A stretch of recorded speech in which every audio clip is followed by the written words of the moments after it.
Restore Thrive, we're back here today talking about falls.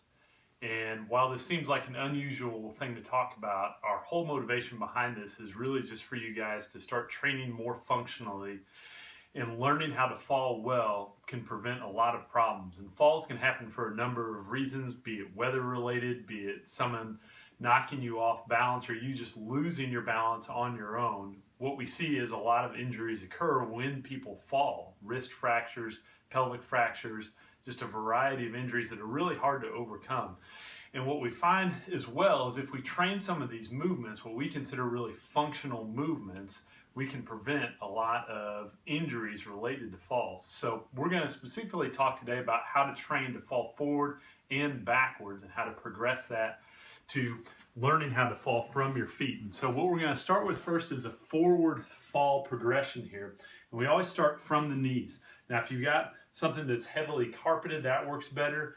We train this outside as well. So if there's an incline on a grassy hill, that's a good place to start. It shortens the distance that you're going to be falling forward and lessens that impact a little bit. But make no mistake, when you guys practice this, there is going to be an impact, and we want to teach you how to absorb that well.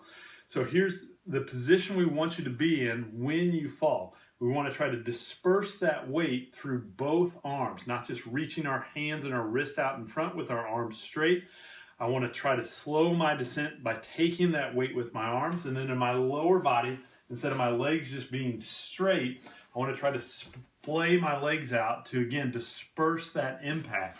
So from my knees, if I just lean forward until gravity pulls me, that's what forward fall should look like. I'm turning my head to protect my face. I've spread my hands out. I've spread my legs out a little bit. And as that gets easy to do, we can start a little bit higher, go from there. And again, try to disperse that landing as best you can. Make sure you turn your head, get your arms out wide, spread your legs out. Eventually, you should be able to do that from a standing position. Now let's talk real quick about how to fall backwards. Now the danger when falling backwards is not so much your wrist, it's the back of your head.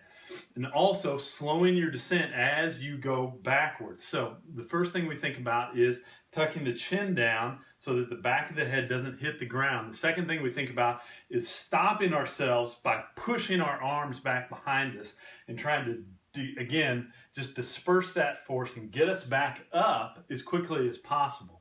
So what this would look like here is I can start in a squat position here, or I can get my feet out here with my heels on the ground, and I'm going to pre-tuck my chin until I get used to doing that automatically. I'll tuck my chin in, lean back, forcefully hit the ground, keeping my chin down so that I start to recoil or come back forward here. As that gets easier, I can get a little bit higher and do the same thing, tuck my chin. And again, it's a very forceful smack into the ground to stop yourself from going any farther back and smacking the back of your head. Again, you can start on a softer surface if you've got some exercise mats, if you've got some soft grass outside, again on that incline to decrease that distance that you have to fall. Again, we feel this is a very practical drill to work on. You don't need to do this every day, but you at least need to have a reference for how to fall well and protect yourself when you fall. We hope you guys find this useful, and we'll talk to you again soon.